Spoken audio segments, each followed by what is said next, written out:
The 1 year anniversary of Monday Night Raw on Netflix has just finished, and was it as good as it was meant to be? I don't know. Triple H, you're all about this new era, but is there really anything new? The first Raw of 2026, was it bad? Was it good? Honestly, it really was just okay. Could it have been better? Possibly. But let's run down what happened on Monday Night Raw. Ladies and gentlemen, welcome to Lucha Chris channel. My name is Chris, and today we're going to be talking about Monday Night Raw and its first anniversary on Netflix. We started off the show with Rhea and Io versus the Kabuki Warriors in a pretty fantastic match. Genuinely, actually really had a lot of fun with it. I thought it was a great match, but to be honest, I felt the result was very obvious. It really did. Throughout the weeks, it just felt like you saw the Kabuki Warriors every part of the week taking losses to every team. It wasn't just on Raw, it was also on SmackDown. They lost to Nia Jax and to Last Legend and to other teams like Charlotte and Alexa. So it just felt meh. It felt like this was actually going to happen. It really just felt obvious, and I think WWE probably could have maybe booked it a bit better to make at least the Kabuki Warriors feel a bit more dangerous, feel like it wasn't going to be super obvious. But hey, Rhea and Io are now your tag team champions, and I think this is really fantastic for the tag team division. But I do hope this just means that at least the Kabuki Warriors could maybe go into the main event scene to help that out. But I don't know. I think Rhea and Io can be great tag team champions, and I think this could be a great, venture for them. I don't think it's gonna go on for long because I do think at the end of the day, the WrestleMania, match that WWE is gonna want is Rhea and Io. Well, we can talk about that another day, but I just do think that is where they're going to go. This is going to be good, though. I think this is really going to give us a lot of great matches for the tag team division for the women's side, which it desperately needs. But I do think the whole women's division just needs a whole new workaround, and hopefully this is just the start of it. After that, I think we had a pretty interesting and fun, segment on Raw, which was Gunther and AJ. You got Gunther coming out, of course, being the little troll that he is, saying you can't see me, telling people that he made John Cena tap out like a bit. And then after that comes out AJ Styles. AJ's trying to get some words in, and then Gunther is just constantly stopping him, talking over him, and just doesn't let him talk, which just ends up AJ just slapping Gunther. And it was just really, really good. AJ didn't even need to say anything. He just walked away after he slapped him, going to the back, talking with Pierce. Now we have a match between AJ Styles and Gunther for next week, which I think isn't going to be the actual match. I feel like they're going to probably have them, probably end in a DQ or something's going to go happen, because I just don't think this is where it's going to pay off. I feel like this is going to be a feud that's going to keep on going all the way to WrestleMania. That's what it really, really seems like. Unless a specific someone, a specific man who breaks the walls shows up. But I just think this is where it's going to go. I think Gunther and AJ is going to be that feud. Personally, I don't mind it. I just feel I want Gunther to be that destroyer, that beast of a man. I think he needs to go on an undefeated run. I hope he just doesn't get locked into one feud, because I think he can do a lot of different stuff with different people on Monday Night Raw and maybe across the whole roster. I don't think he should be tied onto AJ just yet, because I think at the end of the day, is AJ and Gunther the right way to go? Yes, but I feel like it needs to culminate in a big moment, and I think we could have maybe prolonged this just a little bit to maybe where we could have gotten maybe Gunther versus other people on the roster and just dominate and get him a few wins and just build the way up to where he annoys AJ more and more and more till it culminates into that WrestleMania match. But I do think it's at least a good start. It was a little good segment at the end of the day, but we'll see where it goes. We then had our second title match of the show, which was Maxine Dupri versus Becky Lynch for the Intercontinental title. The match overall was okay, nothing crazy, nothing special, not Becky Lynch's best match, and honestly, surprisingly, that was okay for Maxine, but you can still see she's still a little green. She has improved a lot, and you can tell that, and you can see that WWE is really, really trying with her, but you can tell she's just not there yet. But my only issue is that before the match has started, they had Ivy Nile complained to Adam Pearce about wanting her opportunity for the Intercontinental title, which was fine. And I thought maybe we were going to get her involved in the match, but she never made an appearance at all. And it just ended with a pretty creative finish, at least in the sense where, Maxine Dupri had Becky Lynch in the ankle lock, and Becky was able to roll backwards and be able to actually pin Maxine, of course, with the help of the ropes. If you do go in the back, replay the video back, you can see her holding the ropes. So I'm not sure if they're maybe going to play on that angle and keep this feud going on for a bit, but it just feels a little forced though. Like, it feels like we're just trying to just go to the AJ Lee and Becky Lynch feud for the Intercontinental title. But I feel like there's more for Maxine. I feel like there's more maybe for just the women in the mid-card on Raw without Becky. I think, Becky Lynch and AJ Lee, that story is inevitable. I think that is the WrestleMania match for Becky and for AJ. I just, I'm not sure exactly why AJ hasn't really been on Raw, but I think that's where we're going. And if that's where we're going to be going, why not make that not for a title and just make that like a blood feud? Make that a feud that is just built on hatred for each other instead of it for the title. I know the title can maybe benefit from having such a marquee match, but I do think the women's mid-card on Raw needs that title more than that feud does. I think maybe Maxine could have at least kept it, maybe gotten in with Ivy, and I think you really did see that with Lyra and Liv's match. Maybe give it back to Lyra, give it maybe back to someone like Roxanne, give it to Ivy, maybe even bring in Liv Morgan into the mid card, because clearly shows that Raquel's going to be in the main event scene right now. But I feel the Intercontinental title has an opportunity to help create a better mid card division. And I don't think it needs Becky Lynch. I think Becky is past that, and her feud with AJ can just be the blood feud. And I think maybe the better result would have been Maxine, retaining the title and maybe having a feud with Ivy and trying to build that mid-card better, where it doesn't need someone like Becky Lynch, a main eventer, to have to come down into the mid-card to pull up that division. Or some, maybe even a Bayley would have been a better choice to one day win the Intercontinental title. But how do you feel? I genuinely think the mid-card just doesn't need that right now. And I think Becky could have been onto better things without the Intercontinental title. But maybe I'm wrong. We then go into a segment that was a bit more somber, but also interesting into where things could possibly go. I didn't really know about it. It was a surprise to me. I'm not sure if there was any of the dirt sheets talking about it or any of the media outlet talking about it. But I didn't know Stephanie Vaquer was injured. I remember when they had pulled the cameras to her foot, I didn't know she had an injury. She comes out into the middle of the ring, talks in a very emotional promo how she's always going to keep fighting and is going to still be the champion. And it seems like, okay, so maybe it's not that bad of an injury. But then comes Raquel and attacks her foot. And I'm thinking, well, where is this going to go? Where is this going to go? I think it's great for Raquel.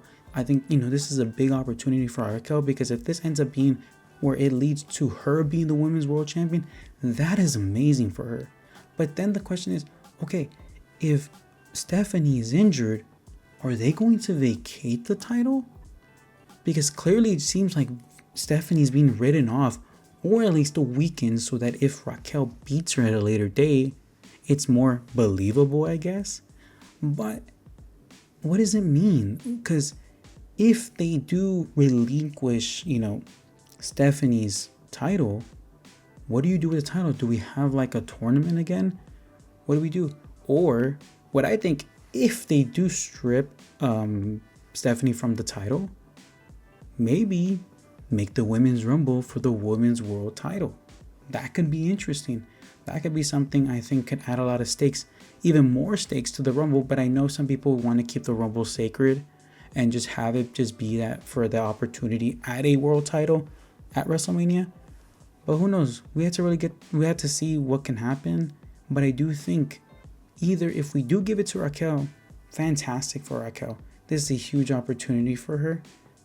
But I do feel a lot of concern for Stephanie, and it just builds concern overall for the whole main roster. A lot of the roster has been getting injured throughout 2025, and now leading to 2026, you already have B-Fab and Michin as well who got injured. I know they're not main eventers or any, in the bigger picture of WWE, at least as of right now, but it is worrying why so many of the superstars at WWE are getting injured. But you let me know. What do you think about what's going to happen with Stephanie's title? Today we found out that Javon Evans is going to be part of the Monday Night Raw roster. He did sign his contract today with Adam Pearce, but there's a problem. Why was that segment on the commercial break? For many people, if you don't have a VPN or aren't using a VPN, especially if you are in the States, you didn't get to see that moment where Javon was actually signing his contract. Why would the WWE put that moment, and honestly a big moment, especially for someone like Javon, who's incredibly young, and actually if one day he were to win the world title at that age, would be probably the youngest world title holder in history. So why would we waste that moment for his signing to be on commercial break? Why would we do that? That should be something very, very important, something that everybody should get to see and should be broadcasted to everyone. But in some positive news, Javon now is part of the main roster. Javon is very fantastic, and I think he's genuinely has a lot, to offer the main roster. He's incredibly athletic. I think his promos are pretty decent. Doesn't he work? Of course it is. But I know some people are worried because, of course, he is young. He's still green. He needs a lot of work. Maybe more in his promo-wise. Maybe more in the way, just building out his character, trying different things. Because you could have gone the route with, like, Trick Williams. Trick Williams could have come up to the main roster a year before, but he took some time to be a heel, go out with TNA, try different things, developing his character. And I think he's ready-made for the main roster. But when you look at Javon, he looks great, and he's going to bring he's going to give you a great match. But is he truly ready for this? We have to wait and see. I am excited, but I'm also worried. I think Javon can be an incredible addition to the roster. But it does leave me with some questions, and hopefully we get to see those answered very, very soon. Now, on to the main events. CM Punk, your world heavyweight champion, versus Division's Bron Breakker. Personally, leading up to this match, the night has been okay. It's just felt like an average Monday Night Raw, and it was going okay so far. I think me and then probably all of you were probably expecting an insane match, and that is what we got. We got a heater of a match between Braun and Punk. It was a really good show. Besides a little botch that happened in the middle of the match, everything was really fantastic. That spot from Braun jumping from the top rope onto the table, onto Punk, was insane. We even had the Vision involvement where we ended up seeing Penta, Ray, and Dragon Lee going against the other members of the Vision and getting them out of the ring and, disappearing. And it was just Heyman on the side. Overall, fantastic match. Genuinely one of Braun's best matches as well. And what a first title defense for Punk as well. Because this is actually, if you didn't know, his first title defense with the world title. And it was pretty good. It was a really good main event. And, it leads up to the point where, okay, we get Braun jumping off the third rope. He attacks Punk. The table breaks. Okay, cool. He brings back Punk in. You're thinking, oh, man, all right, this is it. This is Braun's moment. He's going for the spear, and boom, Punk hits him with the knee, gets him up for the GTS, and that's it. 1, 2, 3. So, Punk retains. I'm over here thinking, okay, cool. Punk retains. What's going to happen next? I'm expecting either a return, something great, because this is not just an ordinary episode of Monday Night Raw. This is the 1 year anniversary of Monday Night Raw being on Netflix. And and I hate that I might have fallen for the whole propaganda of the new era, of the whatever, and it just ends. We just go to credits. And it feels like this Raw was missing something, especially for a 1 year anniversary show. It felt that like, oh my God moment, or the damn, this is insane, or no way, right? Like it just felt like, where was the moment that many of us will be talking about, telling our friends, posting on social media, constantly seeing people talk about it. Like there was just not that moment. Of course, the heavily rumored thing was Y2J, Chris Jericho, breaking down the walls and coming back to the WWE, especially tonight on Monday Night Raw. The whole debate was, does he debut now or does he come back during the Royal Rumble in a few weeks' time? He didn't come back and there wasn't anything crazy. So for me, it felt like, okay, if the decision wasn't for any big return or anything kind of crazy, why didn't you just choose Braun? Because it also feels that the vision is lacking something. At least when the vision was with Rollins, they had the world title. All right, you have the world heavyweight champion. He's in part of the group. But now the vision just feels like another group that's becoming on par with the Judgment Day. Yes, you have some great stars, some young up and coming stars. But where is it going to reach that elite level moment, or at least in the moment where like, man, this group is a dangerous group. This group, you gotta be careful with them. Where is that moment? And I get it. Long-term storytelling, I get it. I understand. But it just feels like these moments just need to be that you have to take it. We can't be scared and you have to just make these moments. I'm not sure if just WWE is choosing more of the veteran route. Clearly, especially with earlier tonight, you had Rhea and Io, you had Becky win the title back, and then now you have Punk retaining. And then on SmackDown Sunday, you have Cody Rhodes. And then later on this week, we have Cody Rhodes versus Drew. Or more than likely, Cody is going to retain. So it's starting to feel like, when is WWE going to taking these risks? When are you going to make this team, this group of the Vision feel important, feel like a dangerous threat? When are we going to get that? Because at least with the Judgment Day, years ago, okay, Rhea, she was the World Heavyweight Champion. Damian was the World Heavyweight Champion. At least he was World Heavyweight Championship, material in that group. What about the Vision?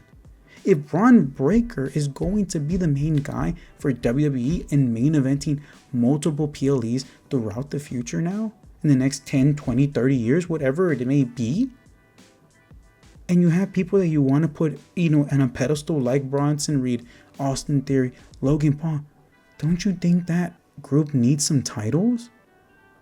Some like gold around their waist? Don't you want them to feel special and like an actual threat?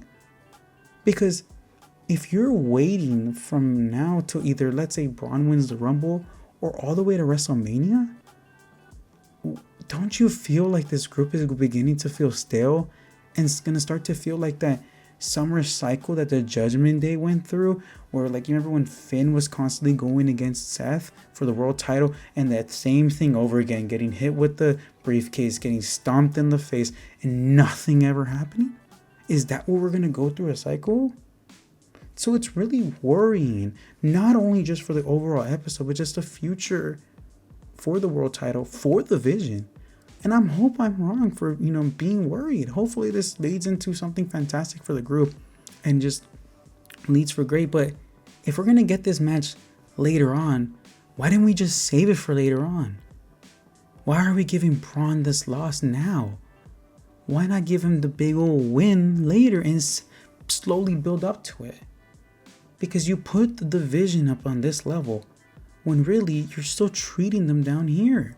If this is the group for the future, if this is the, the next big old, faction, take the risk, WWE, take the risk. Make these guys feel important. Make these guys the top stars. Stop relying on people like Punk and your veterans. Take the risks. Build up these young guys. Give them the title. Let's see where they can go. The only way we're truly going to find out if these guys are made for this is if you give them the title. Take better risks and let's see what ends up happening. Thank you, ladies and gentlemen. That was my Monday Night Raw review. I would appreciate if you can like and subscribe, especially if you love wrestling content. I'll see you guys in the future. Peace.